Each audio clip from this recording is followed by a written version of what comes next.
What does that even mean, Bowers Game Corner? Ahoy there, YouTube! I'm back again today for another game review, and today I'm very excited to check out Queen's Ransom from Z-Man Games. It's for 2 to 5 players, take about 20 minutes to play, and it's for ages 10 plus. And in Queen's Ransom, the Queen has been captured, and it's your job to try to find out who captured the Queen and where she is hidden. It feels a little bit like Clue, the card game, as you are going to be purchasing information from a jester in order to find out which location is most realistically going to be the one that she has been taken to, and which bad guy is the one who took her. It's an oldie, but is it a goodie? Let's open it up, and I'll tell you what I think. Alrighty then, we're going to take a look at what's inside of Queen's Ransom. So first and foremost, figure a handy-dandy rule sheet. It's one long page, double-sided, and it's pretty well done. It should have you up and running in no time at all. This is all just story components. Rule booklet is well done. I didn't have any extra questions after I get done using it. So in Queen's Ransom, the Queen has been kidnapped, and she's going to be in one of these 3 locations. So she's going to be kidnapped by one of these 3 people. The jester in the middle is going to know where and whom captured it, and so you're going to be purchasing information from the jester by flipping over these cards that are on the top and the bottom of each location. If you're the first person who is able to figure out who captured the Queen and where she is hidden, you will win the game. So let's go over the components, then we'll get into the gameplay. So first component wise, we have these suspect cards right here, the location cards right here, pretty self-explanatory. You're going to set out the same 6 in every single game, but each game the suspect and location will be different because of these location evidence and suspects evidence cards that'll have +2, +1, -1, or -2. And somehow, thanks to math, hooray for math, you will never ever have a tie. So there will always be one definitive location that is the location where the princess is hid, and that will be the location with the highest probability, likelihood, I should say, of being where she's hidden. So down at the bottom, we'll say +1 or +2 or what. They're the exact same cards over here, but with different flavor text, thematically. So next, you're going to have this deck of cards right here. This is going to be the big deck. This is going to be your hand of cards, and it's either going to have payment or special abilities on them. The payment will range from, I believe, 1 to 4 coins, and you're going to use your payment to pay the jester to get information. When you pay for information, it's just as simple as, all right, I paid my 5 coins, and now I'm going to look at any one of these suspect evidence or location evidence cards and then try to remember it. So boom, I look at that, -1, which means that one probably, the monastery is probably not going to be the location where she is hidden. It could be, and things can change throughout the game, but yeah, I might start looking at the castle ruins or the border keep now. Now, the special cards are going to have a wide variety of uses you'll be able to use them for. So this one, framed. Choose any 2 suspect evidence cards without viewing the cards. Swap their positions. So let's just say you already knew what this one was and you wanted to move it over here. You might be like, all right, boom, going to do that. That would be what you use that card for. Some of them will allow you to peek at cards. Some of them will allow you to shuffle up an entire row and redeal that row out. They will have various different effects, and there's quite a lot of those cards scattered throughout the deck. So when you first start the game, everyone is going to be dealt 5 cards, and on your turn, you are going to have 1 action you can take, and you can do 3 things. So the first action you can do is you can pass. Pretty self-explanatory. You say, I can't do anything on my turn, or I don't want to do anything, so I'm just going to pass, and then it goes on to the next player. The next action you can do is you can purchase information. So the price of information is going to be constantly changing. We have an information cost deck up here that goes from 4 to 7 coins. If you pay over that amount, you do not get any change back. It is considered a tip. So you kind of want to pick when you're going to purchase things, because you could almost purchase 2 4-cost information at the same price of 1 7-cost information. Also, another rule to take note of is that you cannot purchase more than 1 piece of information on a turn. So let's say I have 15 bucks. I can't be like, here's 15 bucks. I'm going to look at all 3 of these. That's not how it works. You can only look at 1 piece of information per turn. So you can pass, you can pay money, and you can get some information, which is just flipping over 1 card after you've paid. And last but not least, you can use one of your special ability cards. And all that you need to know about the special ability cards will be written on the card very clearly. Replace this card with any card from the discard pile. So I would just say, you know what? I really like that card you played a little bit ago. Or maybe I really want 4 coins. And I'll be like, this is my entire turn. I'm going to do this. Boom. Now I got 4 coins in my hand so I can purchase information later. At the end of your turn, you are always going to draw a card. No matter what you did, you will always draw a card.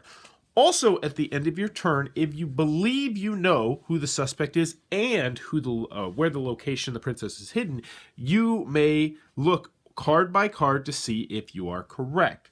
You'll look at everything, and then you will say if you are correct or if you are incorrect. If you are incorrect, then you are out of the game, you're eliminated, and player elimination. You're done. If you're correct, though, you win the game, you reveal, and hooray for you. Anywho, you're going to continue to go until one person is able to successfully guess the suspect and the location, at which point they will be the winner of Queen's Ransom. And that, in a nutshell, is how the game is played. Alrighty then, Queen's Ransom from Z-Man Games. What are my final thoughts? Let's go over the pros, let's go over the cons. First, on the con side, game's not going to be for everybody for a variety of different reasons. First and foremost, this is a very light, simple game. On your turn, you're only going to have 3 actions in which you can take, and most of the time, the action that you should take is going to be pretty obvious. One of those actions is also pass, so realistically, you only have 2 things you can do on your turn. I'm either going to buy a special card, or I'm going to use my special card, or I'm going to buy a piece of information. That's all you're going to be doing. Also, on the con side, there is a memory aspect to this game, which might be a turnoff to some people. Now, granted, it's not a huge memory aspect, because it's like, okay, +2, -1. I can now remember that Lord Balthazar is a 1 likelihood that it's him. And that's not such a big problem, but what I do have a problem with this game is the fact that there's cards that will have things being mixed around. So there really does become a memory element, because you're like, oh wait, so he moved that over here, and that was a -2, I think. And I didn't like that aspect, and that really shines a light on the big aspect that I did not like about this game, which was the fact that the cards, the suspect evidence cards and the location evidence cards, are going to be moving and fluctuating via those special cards, and I did not like that, and nobody I played it with really liked that. It seems like a very straightforward family weight game in which you're just going to be trying to race to look and figure out who the bad guy is and where the location is, and I dug the game when I thought it was just that. But when someone played a card where it was like, alright, all these suspect evidence cards that I spent 3 entire turns looking at are now completely mixed up, and I'm just like, oh, you just completely erased 3 turns that I did. Cool. And my wife put it best. This mechanic, this card is useful. It's very useful if you are the one who uses it. But for everybody else, it just stretches out the game, and it's extremely annoying, and I did not like that. And there are a couple other cards, special cards, where it's like, you get to take a card from somebody else. They have to trash a card in their hand. That's never really a big deal. Most of the time, you have the cards you need in your hand to do what you want to do. Special cards or paying the jester or whatnot. And it's just like, you would have to waste your entire turn just in order to make someone else lose a card. It just doesn't seem like it's worth it. I also, the text on the special cards are a little bit small. I wasn't a fan of the artwork. I don't like the graphic design on the back, how everything is purple. I really wish they would have used some different colors, so that way when things get shuffled together, a little bit easier to find. But that being said, those are all minor nitpicks. Moving on to the pros, Queen's Ransom is okay. I enjoyed it. I would play it again, but I'm not going to be keeping the game. It's going to be going into my get rid of pile because it did not wow me enough. I think the game really shows its age, especially with the artwork and with these special cards that just don't add to the game. Some of the special cards are really cool and I enjoy them, but they just make the game longer and less fun, especially when you're playing a 5-player game. So look at it like this. You mix up all these cards and you're playing a 5-player game, you might have just completely erased the work of, say, 8, 10 turns of the game. You just completely erased 8 to 10 turns of what people did during the game. And now, not only did you erase 8 to 10 turns, everyone has to re-look at all those cards, and you also have to re-look at all those cards. And it's just annoying, and I did not like it. There's also a card that's like a complete closer card. Like, if you get this card, then you should be able to win the game because you get to look at 25% of the evidence cards. And there is a huge penalty because then you have to pay double the cost to the jester from that point on. But obviously, you're going to use that at the very end of the game when it's like, all right, I just have this bottom row to look at, and then I should be good. You'll look at that and be like, oh, I know where she is, and I know who did it. I just didn't like that card. I felt like it was unbalanced.